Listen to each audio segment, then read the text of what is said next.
Welcome back. They call me the K-Man. And it's that season again. Everybody stops riding their bikes so much. As days get shorter, kids go back to school. You're probably not going to ride as much as you thought you were going to ride, so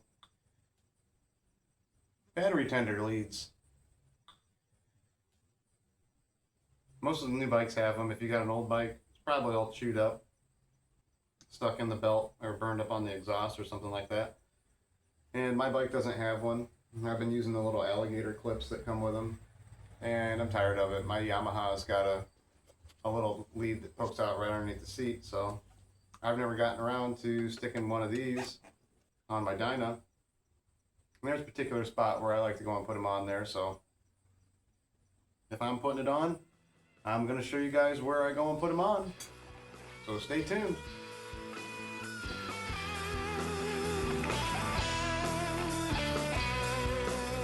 So obviously on my old 2002 Dyna, the battery's right down here on the side by the key, but it's all really going to happen like underneath the seat here, so pop your seat off and we'll get started.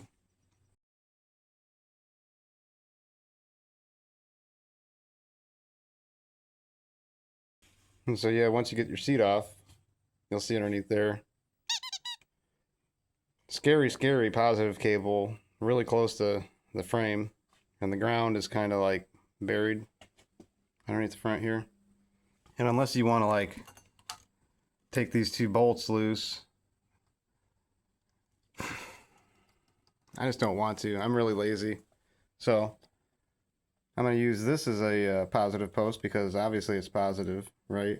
Look at it. Look how positive it is. Look at that battery cable. That's my bike. Anyhow, and here's your ground right there. You know, you don't have to get underneath there and clog up your ground strap. Just go and run your positive right here and run your negative right on there. If you can get it around their stud. You probably just want to be right over my shoulder here.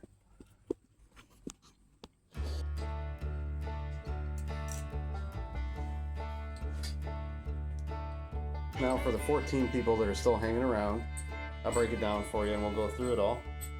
I'm sure most of you are already off rounding out your battery bolts and everything, figuring it out on your own, and turned off the video. So take your 10 mil,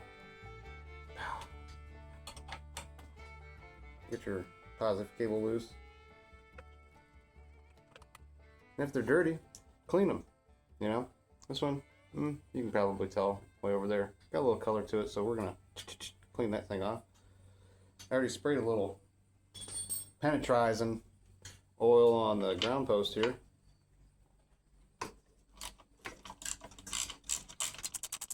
And this is a 1/2 inch.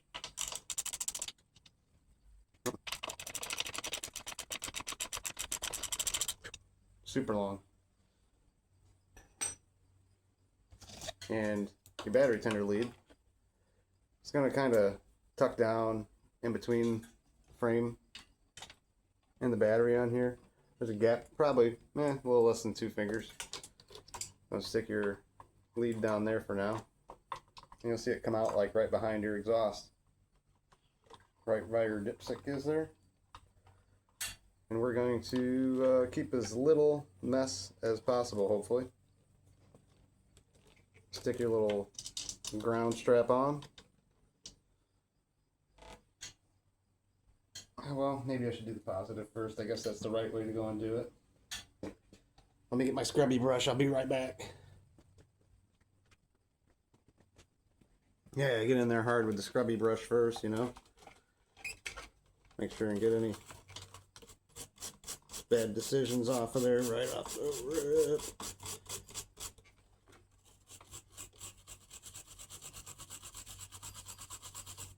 Aggressively scrub your positive cable until you get shiny out of it.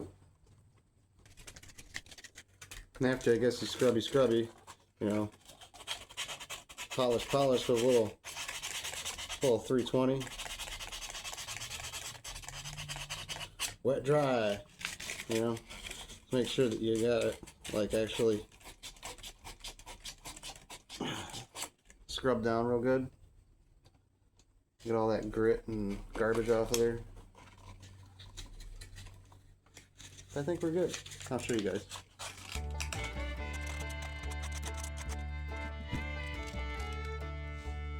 Oh, you know, you don't have to like destroy it, but shiny boy.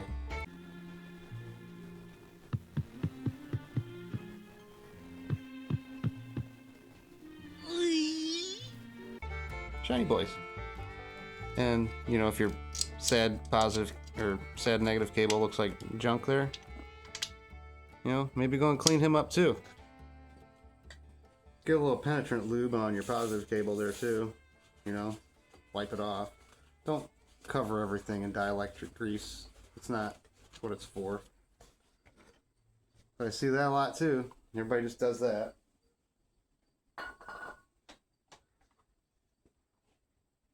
Gonna throw your battery tender lead on top of your bike's post.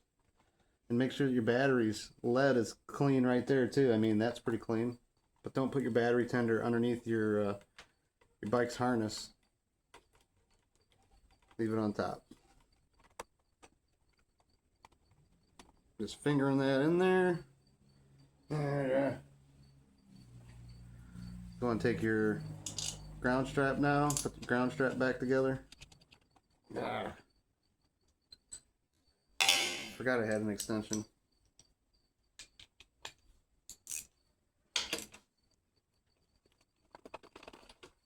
Woo, so fast.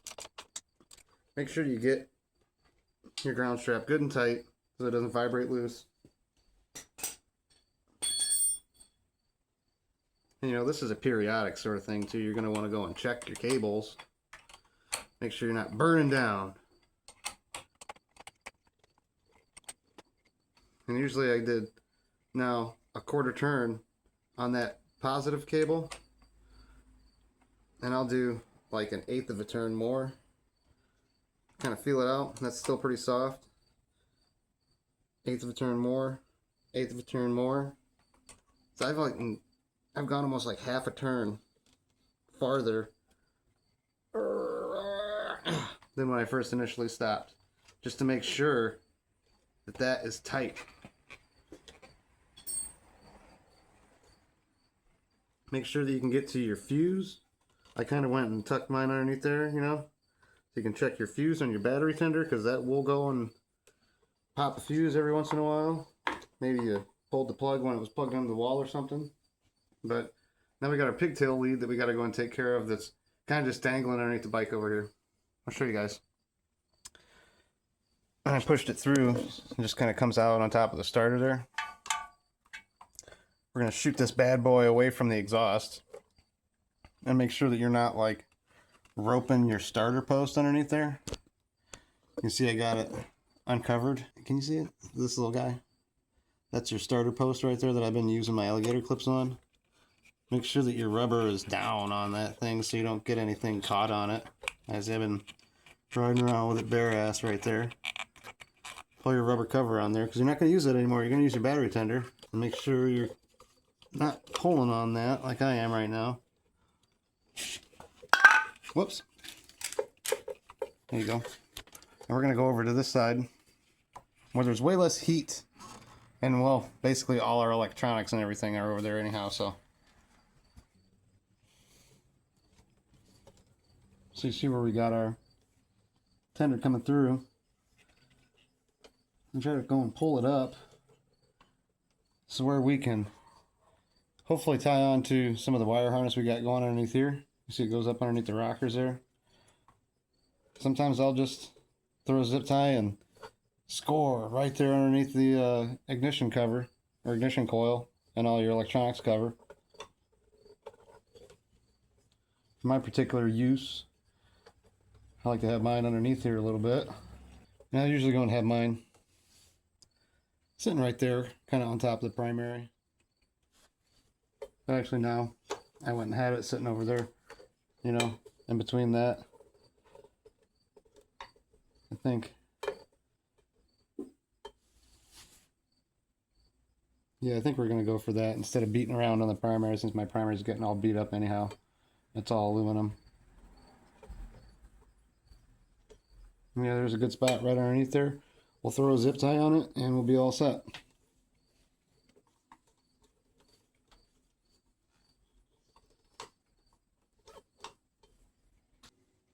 Here we'll get you way up in there when I go and put this zip tie on there. So you can see what I'm talking about. There's a gap right underneath there. Or if you wanted to go up on top of the wire harness right there, it'd be super still. But I don't want to get too close to the rocker cover there. It's hot. Burny. Fire. If I can fish this through there.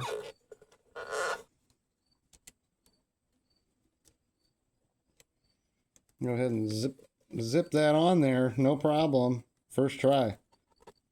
Bless America. Anyhow.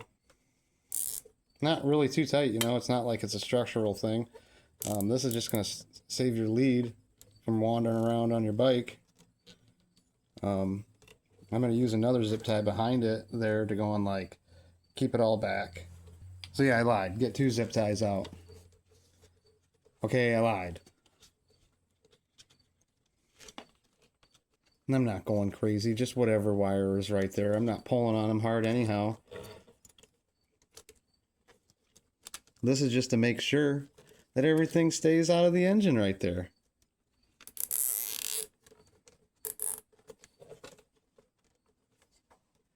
You can see, hopefully, back down in there. It goes down back there, right back up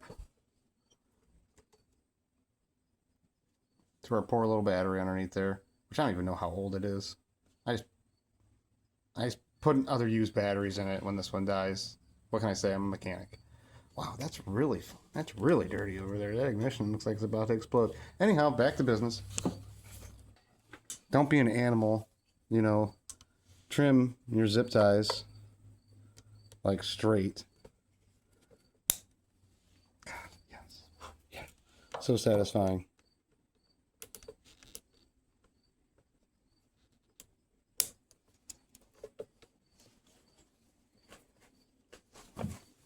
And now you get your freaking lead, you know, from the freaking battery tender wall adapter deal, and give her a test fire. Oh, almost did it. Yeah, that's how you pop the fuse when you go and touch them together like that. You're probably not supposed to. Oh yeah, see? One-handed. Breezy. No problem. I usually like, you know, don't have it like that. I'll put the seat on and everything, but it should be alright with the seat on there. And check your wall outlet there and see what's going on. It's so bright in here, you can't even see it. But it's got the little legend on there, I tell you. Charging, storage, things like that. How much does this one do? 750 milliamps? It's not bad, but not a lot. It's just going to keep everything going while it's super cold out here in the wintertime, because nothing's heated. Even though there's this out here, it's a paperweight.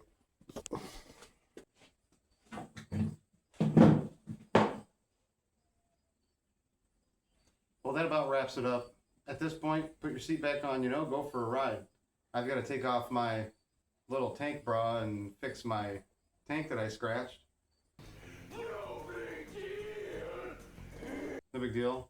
And I'd be out there riding too, right behind you.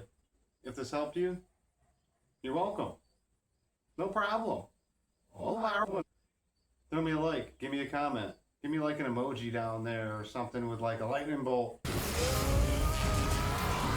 in it or something for the algorithm. It really helps. I really appreciate it because this is all sponsored by me. And I've got a full-time job and this is hard to go and make videos by yourself. So I appreciate you guys watching. Have a good rest of your time out there riding, and I'll see you next time.